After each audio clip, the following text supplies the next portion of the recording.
Hello everyone, I am doctor Kanishka Kaushik. Welcome you all on toppers top. तो guys, हमें पता है कि आरआरबी एनटीपीसी का जो 2020 का एग्ज़ाम है वो पहले ही बहुत डिले हो चुका है। तो जो हमने फेज़ 1 के क्वेश्चन पेपर्स का एनालिसिस किया तो उससे हमें पता चला कि जो करंट अफेयर इस एग्ज़ाम में पूछे जा रहे हैं वो बेसिकली 2019 और 20 के हैं। तो यहाँ पे इस वीडियो में हम आपको करंट अफेयर फैक्ट्स बताएंगे और कुछ ट्रिक्स के साथ बताएंगे ताकि आपको वो बहुत इजीली याद हो जाए।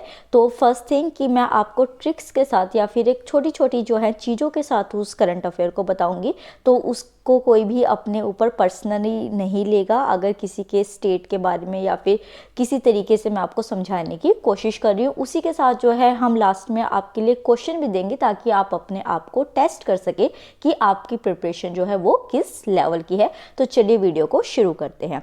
तो देखिए, फर्स्ट क्वेश्चन जो है यहाँ पे हम पहले नेशनल करंट अफेयर को कवर करेंगे।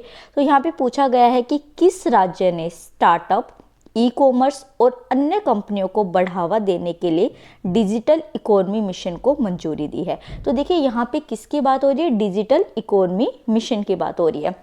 तो हमारा जो इंडिया है वो किसके लिए फेमस है? सर्विस सेक्टर के लिए इम्पोर्टेंट है। तो सर्विस सेक्टर किससे रिलेटेड हो गया? हमारी इकोनॉमी को बूस्ट अप करता है। तो अब आप खुद सोचिए कि जो सर्विस सेक्टर है वो पूरे इंडिया में कहाँ पे ज़्यादा डेवलप है?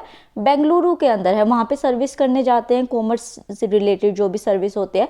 और बेंगलुरु किसके अंदर है? कर्नाटका के अंदर है। तो इस वजह से स्टार्टअप, ई कॉमर्स और जो अन्य कंपनियों का डिजिटल इकोनॉमी मिशन है वो कहाँ शुरू किया गया है? कर्नाटक के अंदर किया गया है। दूसरे पे आते हैं तो यहाँ पे पूछा गया है कि स्वच्छ भारत मिशन अकादमी का उद्घाटन किस शहर में किया गया है? तो इसको आप किस तरीके से याद कर सकते हैं कि जो नई दिल्ली है वो हमारे देश की राजधानी है। तो राजधानी को साफ सुथरा रखना होता है, स्वच्छ रखना होता है ताकि बाहर से जो घूमने आए तो वो उससे इम्प्रेस हो। तो इस वजह से जो स्वच्छ भारत मिशन अकादमी का उद्घाटन किया गया है वो नई दिल्ली के अंदर किया गया है। तीसरी न्यूज़ पे आते हैं तो कर्नाटक के किस शहर में एक नए रेलवे संग्रहालय का उद्घाटन किया गया है? तो यहाँ पे आपको एक सिंपल याद रखना पड़ेगा, हुबली। तो कर्नाटक के कौन सी जगह पे यहाँ पे किया गया है उद्घाटन? हुबली के अंदर किया गया है। नेक्स्ट हम देखते हैं कि किस राज्य की सरकार महिलाओं को आर्थिक रूप से सशक्त बनाने के लिए महत्वाकांक्षी अरुणोदय योजना के तहत प्रत्येक महीने 1730 गरीब परिवारों को 830 रुपये प्रतिमाह प्रदान करेगी। तो देखिए, अगर हम अपने इंडिया को कंपेयर करते हैं तो जो नॉर्थ ईस्ट की वीमेन होती है वो ज़्यादा एम्पावर देखी जाती है और एक साउथ इंडिया की देखी जाती है। तो यहाँ पे आप इसको कैसे याद करेंगे कि असम जो है वहाँ पे टी प्लांटेशन में भी जो औरतें होती हैं वो चाय की पत्तियाँ तोड़ती हैं। तो असम के अंदर जो है अरुणोदय योजना के अंडर 830 रुपये प्रतिमाह महिलाओं को प्रदान किए जाएंगे। तो असम आप इस तरीके से याद कर सकते हैं।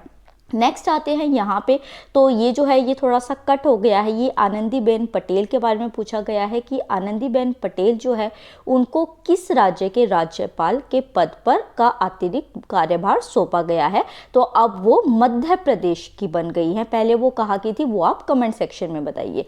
नेक्स्ट हम देखते हैं कि हाल ही में किस राज्य ने भारत का पहला कवक park that is lichen park खोला है?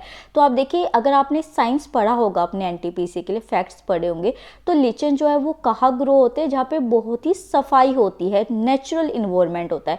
तो नेचुरल इन्वायरमेंट आपको इंडिया में कहाँ देखने को मिलता है? हिमाचल प्रदेश हो गया, उत्तराखंड हो गया। तो सबसे पहले बट आप जो है नेचुरल इन्वायरमेंट कहाँ ज़्यादा पसंद करते हैं? उत्तराखंड के अंदर करते हैं। तो इसका आंसर जो होगा उत्तराखंड, जहाँ पे आपको कवक पार्क या लिचन पार्क देखने को मिलेगा।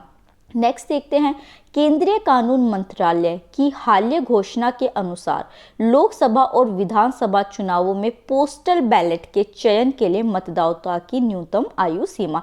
तो देखिए, यहाँ पे बेसिकली क्या पूछा गया है कि जो लोकसभा के और विधानसभा के चुनाव होते हैं उसमें पोस्टल बैलेट से मतलब पोस्ट से कौन अपनी वोट कर सकता है। तो यहाँ पे कैसे होगा कि जो बुजुर्ग हो जाते हैं, तो आजकल 60 साल में तो कोई बुजुर्ग नहीं होता, तो हम 5 साल इसमें ऐड कर देते हैं। 65 ईयर्स का जो पर्सन होगा वो थोड़ा वृद्ध अवस्था में आ जाएगा। इस वजह से उनको पोस्टल बैलेट की अपॉर्चुनिटी या फैसिलिटी प्रोवाइड की जाती है। नेक्स्ट देखते हैं, जून 2020 में पीएम केयर फंड से 1000 करोड़ रुपए के पहले आवंटन के लाभार्थी हैं।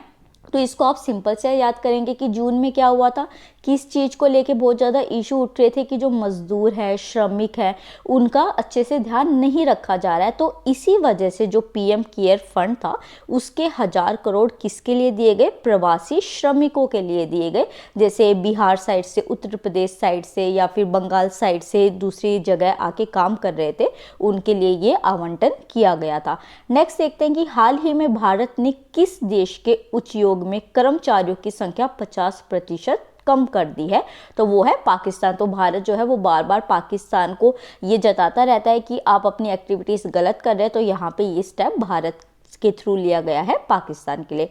नेक्स्ट पेज पे देखते हैं, प्रधानमंत्री नरेंद्र मोदी द्वारा किस समूह को जोड़ने वाली सबमरीन ऑप्टिकल फाइबर केबल की शुरुआत की गई है? तो देखिए आप इसको कैसे याद करेंगे, यहाँ पे क्या पूछा गया? Submarine optical fibre. सबमरीन क्या होता है? जो समुद्र के अंदर होता है। ऑप्टिकल फाइबर है। तो आप देखिए, आप कहीं घूमने जाते हैं बीची एरिया पे, अगर आप अंडमान और निकोबार देखते हैं कि आपका कोई साथी घूमने जा रहा है, तो वो क्या करता है? वहाँ पे सबमरीन डाइविंग करता है, स्कूबा डाइविंग करता है।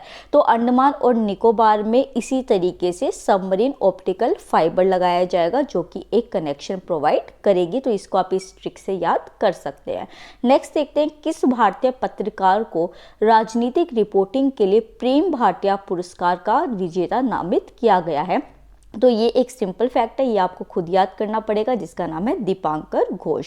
नेक्स्ट देखते हैं, किस वैश्विक संगठन ने भारत में युवा इंडिया नाम का गठबंधन शुरू किया है? तो देखिए यहाँ आप कैसे याद करेंगे, युवा इंडिया है तो किसने किया है? यूनिसेफ। तो यहाँ भी यू आया शुरू में और यहाँ भी यू, तो युवा इंडिया यूनिसेफ ने शुरू किया है। नेक्स्ट देखते हैं, किस भारतीय राज्य में मास्क पहनने के लिए लोगों से आग्रह करने के लिए रोको टोको अभियान शुरू किया जा रहा है? तो इसको आप किस तरीके से याद करेंगे कि देखिए हम मध्य प्रदेश में जाते हैं ना, तो वहाँ पे मास्क ना पहनने पे बहुत रोक टोक होती है। तो इस तरीके से आप एक सेंटेंस अपने दिमाग में बना लीजिए, फॉर्म कर लीजिए, उसको 1-2 बार रिपीट कीजिए, और अगर आपके पास ये क्वेश्चन पेपर में आता है क्वेश्चन, तो आप इसको कभी भी नहीं भूलेंगे। तो मध्य प्रदेश में अगर आप जाते हैं तो मास्क पहनने में बहुत रोक टोक की जाती है। नेक्स्ट देखते हैं, किस राज्य सरकार ने आदिवासी समुदायों के संवैधानिक अधिकारों की रक्षा के लिए एक आयोग का गठन किया है? तो यहाँ पे देखिए बेसिकली आप कैसे याद करेंगे कि गांधी जी थे, सरदार वल्लभ भाई पटेल थे, हमारे प्राइम मिनिस्टर मोदी जी भी जो है वो गुजरात से बिलोंग करते हैं। तो वहाँ से क्या है, बड़े बड़े नेता आ रहे हैं या फिर बैरिस्टर्स आ रहे हैं। तो वहाँ पे जो आदिवासी समुदाय थे उनको अधिकार नहीं मिल रहे थे, इस वजह से जो है एक आयोग का गठन आदिवासियों के लिए गुजरात के अंदर किया गया, क्योंकि वहाँ से बहुत ज़्यादा प्रोस्पेरस लोग आ रहे थे, तो आदिवासी के लिए यहाँ पे अरेंजमेंट्स की गई। नेक्स्ट देखते हैं, जून 2020 में किस राज्य ने प्रवासी मजदूरों के लिए रोजगार के अवसर पैदा करने के लिए एक समर्पित आयोग का गठन किया है? तो वो मध्य प्रदेश में। मध्य प्रदेश में जब हम गए तो हमें मास्क लगाने पे रोक टोक की गई, और वहाँ पे जो प्रवासी मजदूर थे उनके लिए पहले से ही काम किया जा रहा था, उनके लिए रोजगार अवसर पैदा किए जा रहे थे। नेक्स्ट आते हैं, जून 2020 में federation of Indian chambers of commerce and industry, जिसको कि हम फिकी के नाम से जानते हैं, द्वारा आयोजित भारत के पहले virtual health care and hygiene expo 2020 का उद्घाटन किसने किया? तो इसका नाम आपको अच्छे से याद करना पड़ेगा, मनसुख मंडाविया ने। नेक्स्ट देखते हैं करंट अफेयर, जून 2020 में कुशीनगर हवाई अड्डा, जिसे अंतर्राष्ट्रीय हवाई अड्डा घोषित किया गया, किस राज्य में स्थित है? तो आप इसको कैसे याद कर सकते हैं कि जब हम उत्तर प्रदेश में जाते हैं तो हमें बहुत खुशी होती है, तो उत्तर प्रदेश कुशीनगर हवाई अड्डा जो है यहाँ पे इसको अंतर्राष्ट्रीय अड्डा घोषित किया गया है। नेक्स्ट देखते हैं, जून 2020 में खाद्य और कृषि संगठन दैट इज FAO के अनुसार ड्रोन के माध्यम से टिड्डी दल को नियंत्रित करने वाला पहला देश बना है भारत। तो इसको आप कैसे याद करेंगे कि जो पाकिस्तान है वो बार बार हमारे ऊपर आतंकवादी हमले करता है, तो भारत जो है उसको नियंत्रित कर देता है। तभी उसी तरीके से पाकिस्तान की तरफ से क्या आई थी? टिड्डियाँ आई थी। किस में आई? भारत के अंदर आई, तो भारत ने उसको नियंत्रण कर दिया। तो भारत जो है वो पहला ऐसा देश बना है जिसने टिड्डियों के ऊपर नियंत्रण कर दिया। नेक्स्ट देखते हैं, जून 2020 में Devika that is Udhampur and Puneja जो डोडा में है नामक 2 पुलों का उद्घाटन भारत के किस केंद्र शासित प्रदेश में किया गया है। तो इसको आप कैसे याद कर सकते हैं कि आप वैष्णो देवी अगर ट्रिप पे जाते हैं तो जो अब कटरा तक ट्रेन चली है उसके बीच में उधमपुर भी आता है, तो उधमपुर कहाँ पे हो गया, जम्मू कश्मीर के अंदर हो गया, और उधमपुर के अंदर ही देविका नाम का जो पुल है उसका उद्घाटन किया गया। तो इससे आप जम्मू और कश्मीर को याद कर सकेंगे। नेक्स्ट देखते हैं, जून 2020 में किस केंद्र शासित प्रदेश ने कृषि उत्पादन विभाग का नाम बदलकर कृषि उत्पादन और किसान कल्याण विभाग किया है। तो यहाँ पे अभी नाम किसका बदला गया था 2019 में सबसे पहले, तो वो का बदला गया था जम्मू कश्मीर का, तो आप इसको जम्मू कश्मीर के थ्रू याद कर सकते हैं। नेक्स्ट देखते हैं, जून 2020 में भारत ने टिकटॉक, शेयरिट, यूसी सहित 59 चीनी ऐप पर किस कानून के अंतर्गत प्रतिबंधन लगाया था। तो सूचना प्रौद्योगिकी आईटी अधिनियम 2000 के अंदर। तो इसको आप कैसे याद करेंगे कि भारत ने क्या कहा था कि जो टिकटॉक है, शेयरिट है, उससे हमारे देश की सूचना जो है वो चीन तक पहुंच रही है। तो यहाँ पे अधिनियम कौन सा आप याद करेंगे, सूचना प्रौद्योगिकी की करेंगे और 2000 करेंगे, मतलब जब ये ईयर जो है, ये दशक जब शुरू हुआ था 2000, तब इस आईटी एक्ट को बनाया गया था। जून 2020 में किस केंद्र शासित प्रदेश ने प्लाज्मा बैंक बनाने की घोषणा की है। तो वो है दिल्ली, ताकि कि आप इसको कैसे याद करेंगे कि कोरोना के केसेस जो थे वो कहाँ पे ज़्यादा बढ़े थे, दिल्ली में बढ़े थे, और प्लाज्मा थेरेपी से क्या होता है, कोरोना के केसेस जो होते हैं उनको अच्छे से हैंडल करा जा सकता है। तो इस वजह से दिल्ली में प्लाज्मा बैंक बनाने की शुरुआत की गई थी। नेक्स्ट देखते हैं, हाल ही में किस मंत्रालय ने 28 जून से 12 जुलाई 2020 तक संकल्प पर्व आयोजित किया था। तो देखिए, हम कहते हैं ना कि ये हमारा संकल्प है, तो हमारी संस्कृति से जुड़ा है। तो यहाँ पे संकल्प पर्व किसके थ्रू आयोजित किया गया था, संस्कृति मंत्रालय के थ्रू। नेक्स्ट ये वाला जो लाइन है ये वही आनंदीबेन पटेल की है कि उनको राज्यपाल किया गया था, मतलब अपॉइंट किया गया था, कहाँ का, मध्य प्रदेश का। तो ये वही वाली पॉइंट जो है ये गलती से दोबारा आ गया।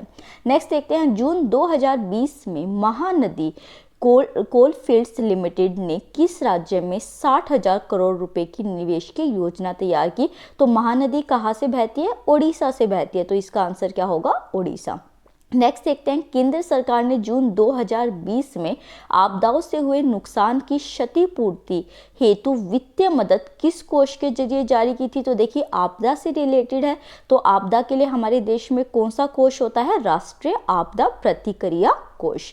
नेक्स्ट और लास्ट देखते हैं, इसमें उसके बाद जो है मैं आपको एक क्वेश्चन दूंगी जिसका आंसर आप मुझे कमेंट सेक्शन में देंगे और अपने आप को टेस्ट करेंगे। जून 2020 में कौन सा भारतीय राज्य कोविड-19 के लिए आइसोलेशन इकाइयों में परिवर्तित होने वाला रेल डिब्बों का परिचालन करने वाला पहले राज्य बना है। तो इसको आप कैसे याद करेंगे कि दिल्ली से अगर आपको यूपी जाना होता है तो आप कैसे जाते हैं, ट्रेन के थ्रू जाते हैं। तो यहाँ पे ट्रेन के जो डब्बे हैं उनको आइसोलेशन इकाइयों में बदला गया, किसके थ्रू, उत्तर प्रदेश के थ्रू। तो चलिए, और अगर आपको ये वीडियो पसंद आई है तो सब्सक्राइब कीजिएगा, लाइक कीजिएगा वीडियो को, और कमेंट सेक्शन में ज़रूर बताइएगा कि हम आपके लिए और वीडियो लाए या ना लाए। तो चलिए अब हम क्वेश्चन को देखते हैं। तो क्वेश्चन टाइम इज़ हियर। आपके लिए क्वेश्चन है कि जून 2020 में भारत सरकार ने BS 6 श्रेणी के सभी वाहनों पर किस रंग की पट्टी लगाना अनिवार्य किया है। तो आप जो है इसका आंसर कमेंट सेक्शन में करेंगे। जो सबसे पहले आंसर करेगा, कल मैं उसका नाम अनाउंस करूंगी अपनी NTPC की नेक्स्ट वीडियो पे। वीडियो को बताइए कि कैसी लगी आपको वीडियो, और कल ही मैं आपको इसका आंसर भी बताऊंगी। आई होप आपको ये वीडियो पसंद आई होगी। Thank you so much.